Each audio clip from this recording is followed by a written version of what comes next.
बिस्मिल्लाहिर्रहमानिर्रहीम। अस्सलाम वालेकुम नाज़रीन। रेड जोन से मैं हूं अली रज़ा अलवी और मेरे साथ मौजूद हैं जनाब मज़हर बरलास। ख़वातीन हज़रात, आपकी खिदमत में इस्लाम हस्ब साबक़ हस्ब रवायत पाकिस्तान के लिए दुआ। अल्लाह ताला हमारे इस अज़ीम वतन को सलामत रखे, ये वतन तरक्की करे, यहाँ खुशहाली हो, अमन चैन और सुख सुकून हो। अली रज़ा अलवी साहब, क्या खबर है जी, मिफ्ता इस्माइल ने पेट्रोलियम मसनूआत की कीमतें 30 रुपये यकमुश्त बढ़ाने के बाद हालिया माह के आगाज़ में पेट्रोलियम मसनूआत की कीमतें न बढ़ाने का इंदिया दिया था।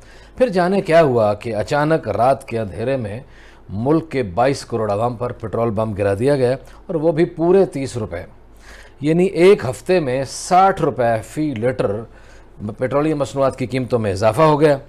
इसके बाद मुल्क भर में हुक्मरानों के खिलाफ एहतजाजी मुजाहरे फूट पड़े हैं, जबकि दूसरी जानिब हुकूमती अरकान दानियाल अजीज़, मुसद्दिक मलिक, शाहिद खाकान अब्बासी और मरियम औरंगज़ेब इस फैसले का दिफा करते हुए नज़र आ रहे हैं, तो हमाद अजहर और शौकत तरीन हुकूमती फ़ैसले के परखचे उड़ाते हुए और कड़ी तनकीद करते हुए दिखाई देते हैं। इसका जायज़ा लेंगे। फिर वज़ीर-ए-आज़म शहबाज शरीफ ने गवादर में ईस्ट बे एक्सप्रेस वे का इफ्तिताह करते हुए गवादर में काम की सुस्त रवि पर शदीद बरहमी का इजहार किए।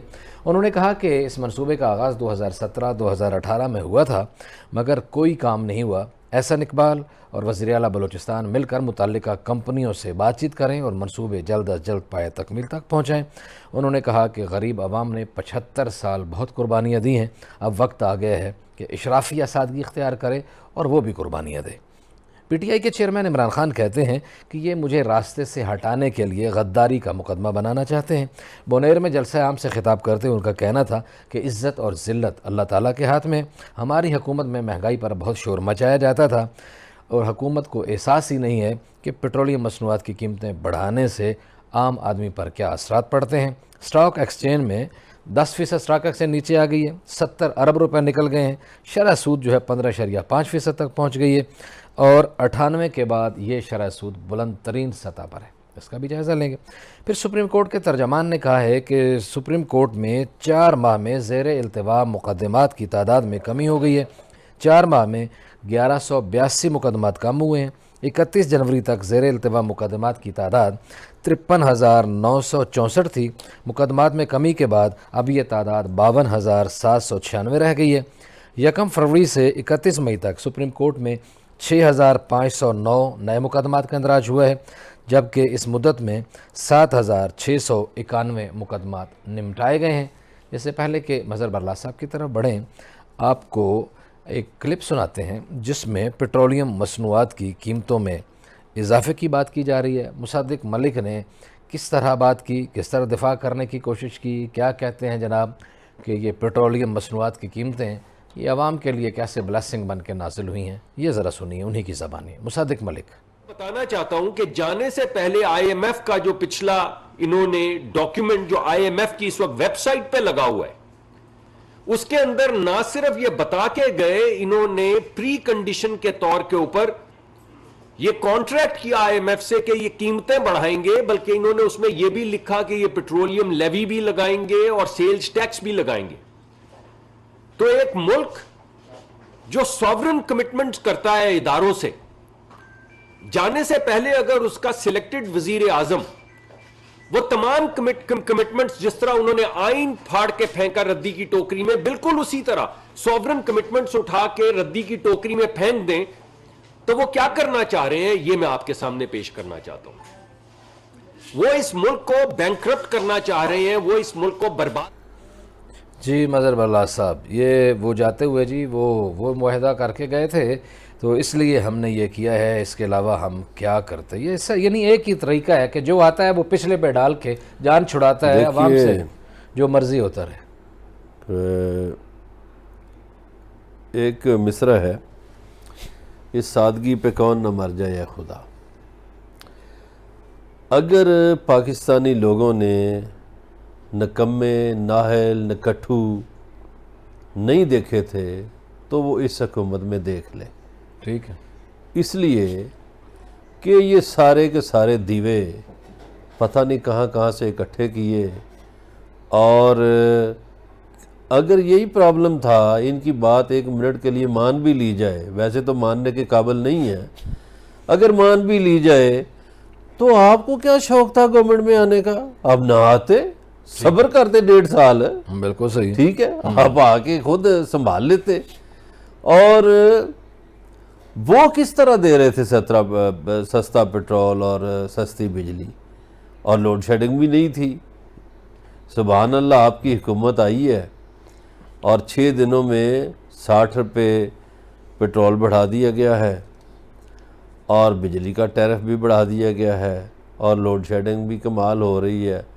हजूर, मुसद्दक मलिक साहब और दीगर बैठे हुए हुकूमती जो भी चमचे कड़छे हैं, वो सुन लें कि बिजली बढ़ने से 50% चीज़ें बढ़ती हैं और पेट्रोलियम की कीमतें बढ़ने से 100% चीज़ें बढ़ती हैं।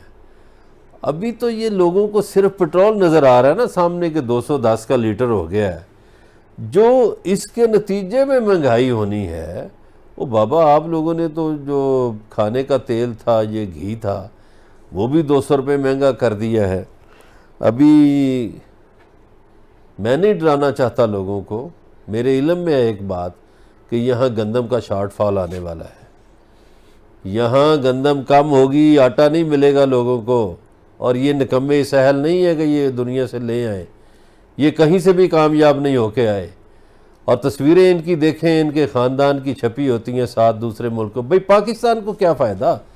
तुम्हारे ज़ाती ख़ानदान को, ज़ाती कारोबार को अगर कोई फ़ायदा है, हजूर मैं तो उस पाकिस्तान का हूँ जिसमें हम सब्ज़ी लेते थे तो सब्ज़ी वाला जो धनिया है, सब्ज़ मिर्च है, इस तरह की एक गट्ठी बना के मुफ्त डाल देता था। ऐसा ही है।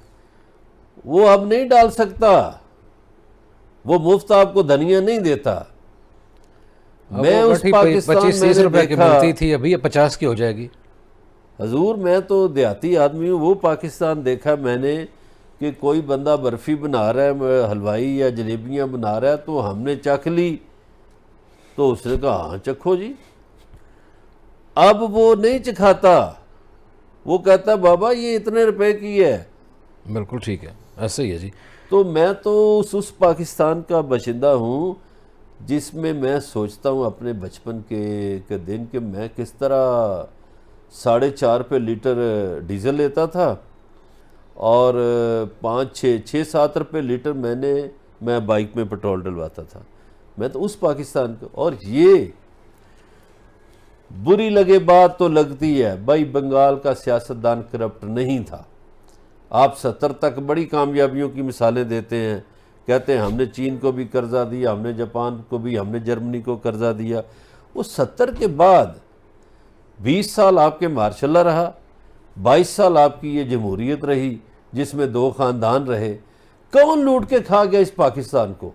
यही जो जिन्होंने हुकूमत की है, इन्होंने लूटा है ना। सही है, बिल्कुल यही लेके गए हैं डॉलर को 200 से ऊपर। चलें आपको एक और जुमला इन्होंने हमारे कपड़े उतारे हैं लोगों बिल्कुल के। ऐसा ही। लेकिन शाहिद खाकान अब्बासी साहब एक वज़ीर आज़म है पाकिस्तान और मुस्लिम लीग नून के मरकज़ी रहनुमा, वो भी इस सारी सूरत हाल का दिफा करते हैं। वो भी कहते हैं कि कीमतें ना बढ़ाते तो फिर कैसे होता है। ये इस तरह होता है जैसे एक मुल्क किसी मुल्क पे हमला करता है और साथ ही कहता है कि ये हम वहाँ अमन के लिए जा रहे हैं, वहाँ अमन कायम करने के लिए जा रहे हैं।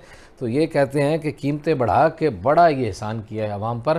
क्या कहते हैं वो भी सुन लीजिए। शाहिद खाकान अब्बासी।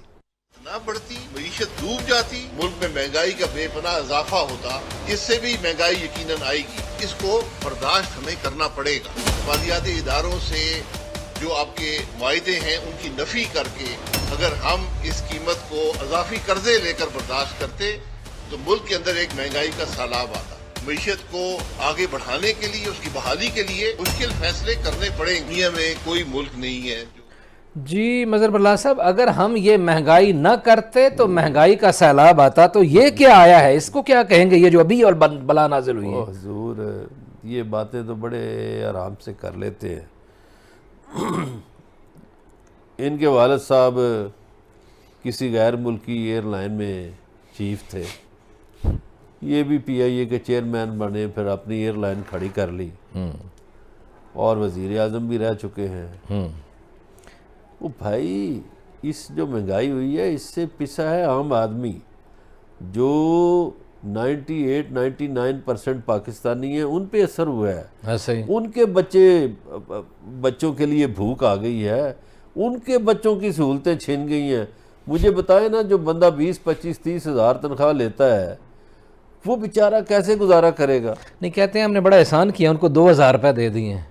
2000। वैसे अजीब किस्म का ये इतना घनौना मजाक है ये बनारसी ठग हैं जी। कि 2000 रुपये जी इजाफी हम दे रहे हैं। 2000 में आता क्या है इस दौर में? मैंने अर्ज़ किया है कि ये बनारसी ठग हैं, इनसे जितनी जल्दी जान छूट जाए इस कौम की बड़ी बेहतर होगा।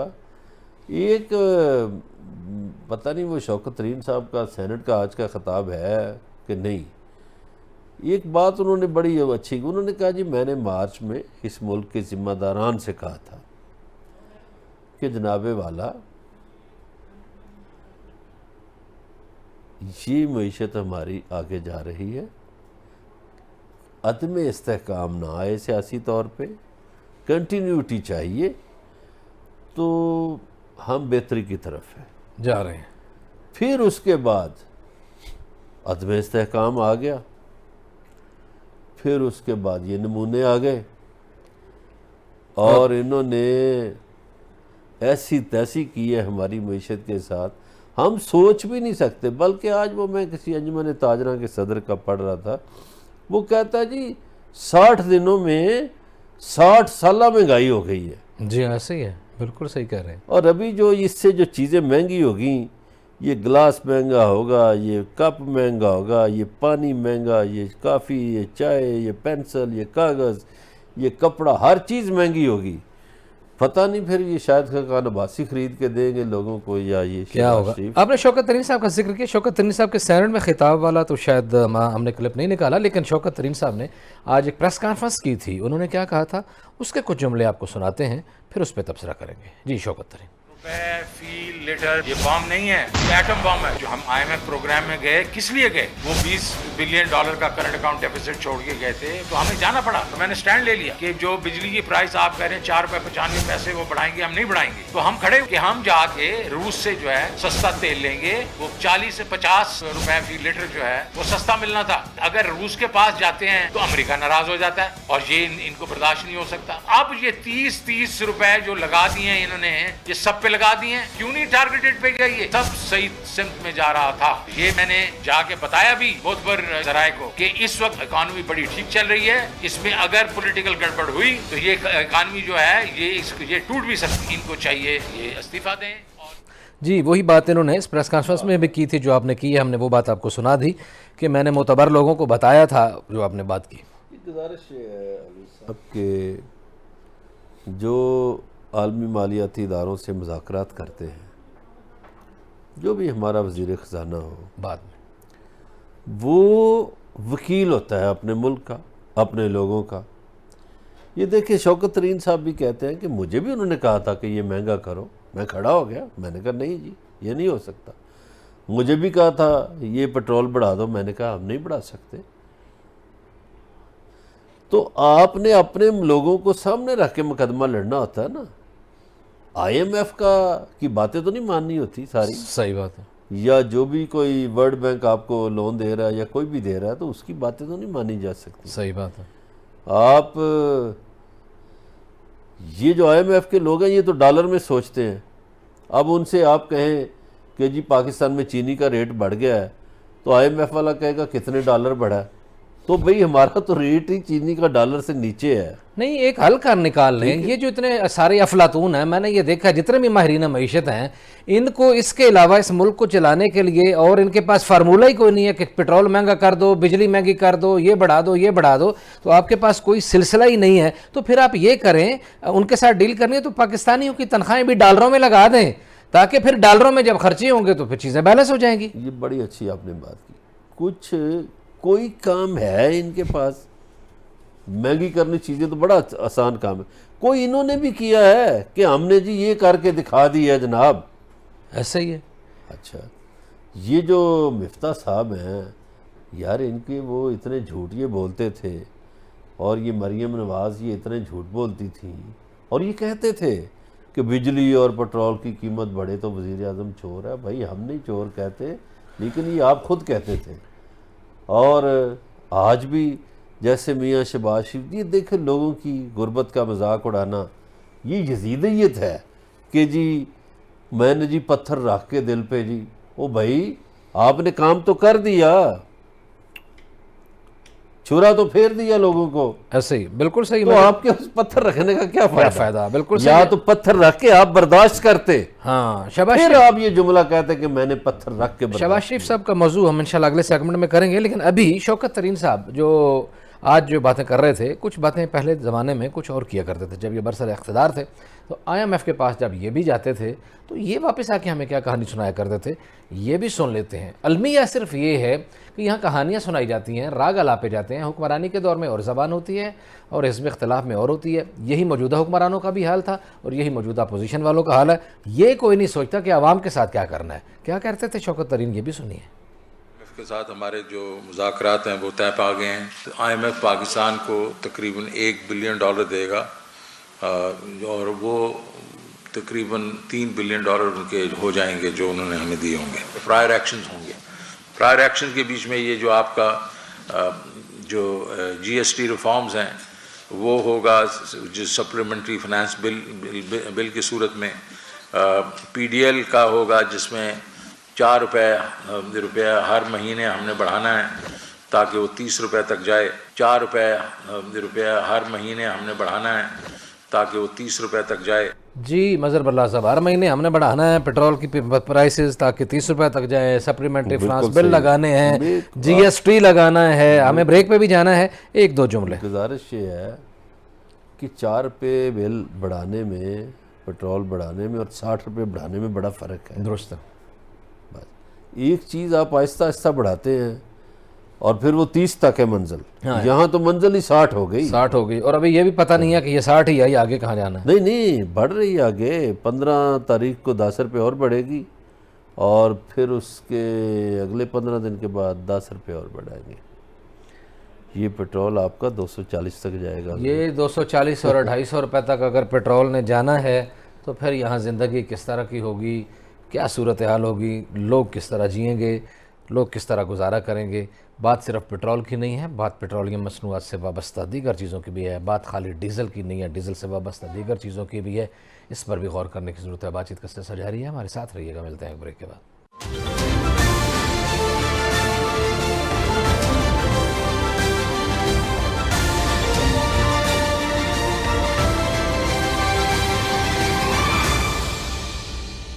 वेलकम बैक नाज़रीन। अगली खबर की तरफ बढ़ते हैं। वज़ीर-ए-आज़म शहबाज शरीफ आज गवादर में थे। गवादर में उन्होंने बहुत सारी जहाँ गुफ्तगू की। उन्होंने ख़ास तौर पर पेट्रोलियम मसनूआत के हवाले से भी एक बात की और उन्होंने एक ज़बरदस्त बात ये भी की। उन्होंने इस बात का लगता है इदराक है कि पाकिस्तान की कौम जो है 70-75 बरसों से बहुत ज़्यादा कुर्बानियाँ देती चली आ रही है। आज उन्होंने कहा कोई इशराफिया को भी चाहिए, कोई थोड़ी सी गैरत खा ले, कोई वो भी इस मुल्क के लिए कुर्बानियाँ दे दे जो इस मुल्क के नाम पर अय्याशी करती है और इस पर हमेशा मुसल्लत चली आ रही है। क्या कहा शहबाज शरीफ ने, सुनिए। खरबपति हैं, उनका भी आज हक है और फर्ज है वो आगे बढ़ें और कुर्बानी दें। जज्बा इसार से, कुर्बानी से वो इस गरीब कौम के लिए आगे बढ़ें और वसाइल मुहैया करें, सादगी इख्तियार करें। और सबसे पहले इसकी शुरुआत मुझ नाचीज़ से शुरू होंगी, वज़रा के ऊपर लागू होंगी, मशहूरों के ऊपर लागू होंगी, सेक्रेटरीज़ के ऊपर लागू होंगी, फेडरल सेक्रेटरीज हों, प्रोविंशियल सेक्रेटरीज हों, सरकारी अफसरान हों, सियासतदान हों, सबको इस कार्य खैर में हिस्सा डालना होगा, सादगी इख्तियार करनी होगी और सख्त इक़दामात सहने होंगे। तभी ये मुल्क, खुदादाद मुल्क पाकिस्तान। जी मज़हर बल्ला साहब, अब अशराफिया को, सियासतदानों को, अफसरों को भी कुछ सख्त इक़दामात सहने होंगे, तब मुल्क चल सकता है। ये मियाँ साहब ने बात तो की है कि जो हाज़र सर्विस है, हाँ जी, वो भाई जो लूट मार करके या जिस तरह भी चले, हम मान लेते हैं कि बड़ी ईमानदारी से बन गए, तो जो इस मुल्क के खरबपति हैं वो क्यों नहीं कुर्बानी देते। आपके ख़ानदान की भी ज़्यादा फैक्ट्रियां जो हैं वो ज़िया-उल हक दौर से बनना शुरू हुई और आज तक बनती रही, उससे पहले नहीं थी। और मियाँ अज़हर के ख़ानदान ने आपके ख़ानदान का हाथ पकड़ा और आपकी फैक्ट्रियां चलना शुरू हुई। तो हुजूर गुजारिश ये है कि ये जो कुर्बानी देनी होती है ना कि जी मशीर कुर्बानी देंगे, सेक्रेटरी कुर्बानी देंगे, नहीं, जो लोग खरबोपति हैं वो क्यों नहीं कुर्बानी देते? ये तो आप बज़ाहिर ऐसे लोगों को कहेंगे जी ये फेडरल सेक्रेटरी है, भाई वो फेडरल सेक्रेटरी किसी और जगह से कमा लेगा। ऐसा ही है। आपने डिप्टी कमिश्नर का पेट्रोल कहेंगे जी कम कर दिया है जी 10 लीटर, वो कहीं और से कमा लेगा, एसपी कहीं और डाका मार लेगा। भाई ये लोग वो हैं जो बहुत कुछ कर सकते हैं। आप कुर्बानी देना सीखें। ये फ़तह खैबर से मौला अली अलैहिस्सलाम ने फ़तह किया खैबर, ये सबको पता है कि उनके बगैर खैबर फ़तह नहीं हो रहा था। ऐसा ही। उन्होंने फ़तह किया और वहाँ से जो सोना आया वो हर एक के हिस्से में तकसीम हुआ। तो मौला अली अलैहिस्सलाम के जो हिस्से में आ रहा था वो भी उन्होंने रसूल सल्लल्लाहु अलैहि वसल्लम के नाम पर दे दिया, सुभान अल्लाह। राह अल्लाह पे। ठीक है जी। तो जब वो घर आए तो उनसे पूछा या घर वालों ने कहा कि सुना है इस तरह, तो उन्होंने कहा कि मैं वो भी आपके बाबा के नाम पे कुर्बान करके आ गया हूँ। ये होती है कुर्बानी, ये होती है हिम्मत कि दुनिया का सबसे ताकतवर आदमी हो, कुल ईमान हो, बहादुर हो और उसकी बहादुरी की धाक बैठी हो और वो सब कुछ छोड़ के आ जाए और खाली खजूर से या जौ की खुश्क रोटी से अपना पेट भरे। ये कुर्बानी होती है मियाँ साहब। ये दावे नहीं चाहिए, कुर्बानी चाहिए कौम को। आप लोगों ने नहीं लूटा, अशराफिया ने। तो किसने लूटा है? और आप अशराफिया किसको कहते हैं? आप तो खुद अशराफिया हैं। बिल्कुल सही हो गया। मतलब आप किसको कह रहे हैं एक की तरफ अशराफिया? जाना है जी। और यही बात आज मुस्तफ़ा नवाज़ खोखर ने भी की। मुस्तफ़ा नवाज़ खोखर का कहना था कि सियासी, अस्करी और अदालती अशराफिया की नाकामियों को आम लोग क्यों बर्दाश्त करें। उन्होंने कहा कि सियासतदानों, जर्नैलों, जजों और सीनियर ब्यूरोक्रेट्स की तनख्वाहें आधी कर दी जाएं और उनकी मुफ्त की तमाम सहूलियात वापस ले ली जाएं, ताकि आखिर वो इस मुल्क पे अय्याशी करते हैं, हुक्मरानी करते हैं, तो उनका भी कोई काम तो बनता है इस मुल्क को बेहतर करने के लिए। 28-22 करोड़ आवाम ही क्यों कुर्बानियाँ दें, वो भी थोड़ा सा अपना हिस्सा डालें। बातचीत का सिलसिला जारी है, हमारे साथ रहिएगा। मिलते हैं ब्रेक के बाद।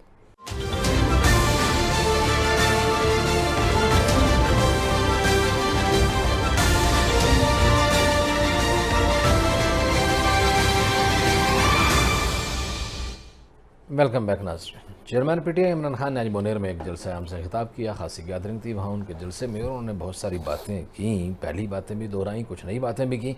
उन्होंने क्या कहा उन्हीं की जो ज़बानी सुनाते हैं, फिर उस पर तबसरा करते हैं। इमरान खान से मुल्क के न्यूट्रल से पूछना चाहता हूं कि जब आपने फैसला किया कि हम न्यूट्रल हो जाते हैं, बिस्मिल्लाह, बहुत अच्छी चीज है। मैंने शौकत-तरीन हमारे फाइनेंस मिनिस्टर को भी कहा कि उनको आगाह करो कि ठीक है न्यूट्रल बड़ी अच्छी चीज है, लेकिन मुल्क की सालमियत भी बड़ी जरूरी है। सर माशी हालात खड़े हैं। अगर ये जो साजिश जो मैं सुन रहा हूँ हो रही है, अगर ये कामयाब हो गई तो हमारे मुल्क की माइशत को बहुत नुकसान होगा। मुल्क अगर मजबूत होगा तो हम अपना दिफा कर सकते हैं। न्यूट्रल्स को ये कहना चाहता हूँ, जरदारी और नवाज शरीफ मेरे पे गद्दारी का मुकदमा चलाएंगे। वो लोग जो जिनका है ही सब कुछ पाए, जब इन्होंने देखा कि सारी कौम आज इस साजिश को समझ बैठी है, ये कोशिश कर रहे हैं कि इमरान खान को रास्ते से हटाएं। गद्दारी जी न्यूट्रल को कहना चाहता हूँ कि ये जरदारी और नवाज शरीफ मेरे ऊपर मुकदमा कायम करेंगे, जिनका सारा कुछ वैसे ही बाहर पड़ा हुआ है। जनाब गुजारिश ये है कि मैं इस बहस में तो नहीं पढ़ूंगा कि किस पे मुकदमा बनना चाहिए या किस पे नहीं। ये आवाम के मकबूल लीडर हैं इमरान खान और लोगों का ज़ाहिर है शायद पाकिस्तान के इस वक्त वाहद लीडर हैं जो चारों सूबों में हैं, बल्कि गिलगित बल्तिस्तान में उनकी गवर्नमेंट है, कश्मीर में उनकी हुकूमत है। तो एक मकबूल लीडर तो इस तरह की बात ज़ेब नहीं देती कि उस पर कोई इस तरह का मुकदमा बने। बाकी उन्होंने मईशत की बात की, ये बात दुरुस्त है कि मईशत मजबूत होगी तो आपकी दफाई सालमियत की भी कोई गारंटी दी जा सकती है। ठीक है। आपकी मईशत मजबूत होगी तो आपके लोग खुशहाल होंगे। सही है। आपकी मईशत मजबूत होगी तो आपके गरीब जो हैं वो गुर्बत से बच सकेंगे। तो जो रवैया मौजूदा हुकूमत ने अपनाया है, बल्कि जो सियासी अदम इस्तेहकाम पाकिस्तान में आया है, उसका नुकसान आम पाकिस्तानी को हुआ है। क्योंकि ये जितने महंगाई के झटके हैं जी जी, ये आम आदमी को लगेंगे, ये गरीब आदमी को लगेंगे। तो मेरी तो यही दरख्वास्त है कि खुदारा गरीबों पे रहम करें। कर्ज़े आप लोग खाते हैं, कर्ज़े आप लोग लेते हैं, माल आप बनाते हैं। क्या कोई कि हमारे गुजरांवाला डिवीज़न का या सरगोदा का या पिंडी का कोई आम काश्तकार जो या मज़दूर है, उस बेचारे ने तो नई लूट मार की ना, उसके बच्चों पे क्यों कर्ज़े डाल रहे हो? ठीक है। तो मौजूदा हुक्मरानों को भी चाहिए कि अगर इनसे मामलात नहीं चल रहे तो घर जाएं भाई, बजाय इसके कि रोज़ नया झूठ गढ़ते हैं, रोज़ नया झूठ बोलते हैं। और अब ये नवीद सुना रहे हैं लोगों को कि 1.5-2 महीने तो जी अंधेरे बर्दाश्त करना पड़ेंगे। और भाई अंधेरे क्यों बर्दाश्त करें लोग? क्या लोग बिजली का बिल नहीं देते? बिल तो आप ज़्यादा बढ़ा चढ़ा के लेते हैं। और पूरे मुल्क में आज जो इनको बड़ा हुकूमत को सपोर्ट करने वाले चैनल है ना, वहाँ पर भी मैं देख रहा था, वो कह रहे हैं कि जी 10 से 18 घंटे लोड शेडिंग होती हो रही है, ऐसे ही है। तो अगर 18 घंटे लोड शेडिंग हो तो आपकी प्रोडक्शन क्या होगी, क्या सूरत है, आपके लोगों की क्या सूरत है? बिल्कुल सही। हमें थोड़ी सी खबर को और टच करना है जी। सुप्रीम कोर्ट ने आज उसके तर्जमान ने दावा किया, कहते हैं कि 4 माह में 1182 मुकदमात कम हो गए हैं और पहले ये तादाद 53,964 थी, अब 52,796 रह गई है। और नए मुकदमात आए हैं 6,509 यकम फरवरी से 31 मई तक। और अभी सुप्रीम कोर्ट ने यकम फरवरी से 31 मई तक 7,691 मुकदमात निपटा दिए हैं। अली रज़ा अलवी साहब ठीक है, वो तर्जमान ने तो ये बात कर दी है, लेकिन असल बात है कि ये रफ्तार भी बहुत कम है। सही है। 52,000 मुकदमात भी क्यों हैं? सही है। मुकदमात तो सिर्फ वो होने चाहिए जो हफ्ता डेढ़ पहले, 2 हफ्ते पहले हुए। सही बात। ये निपटा देने चाहिए सुप्रीम कोर्ट को, और छोटी अदालतों को भी जो इनके नीचे हैं उनसे भी कहें कि लोगों के लटके हुए मुकदमात ख़त्म करें। लोगों को इंसाफ जल्दी मिलना चाहिए।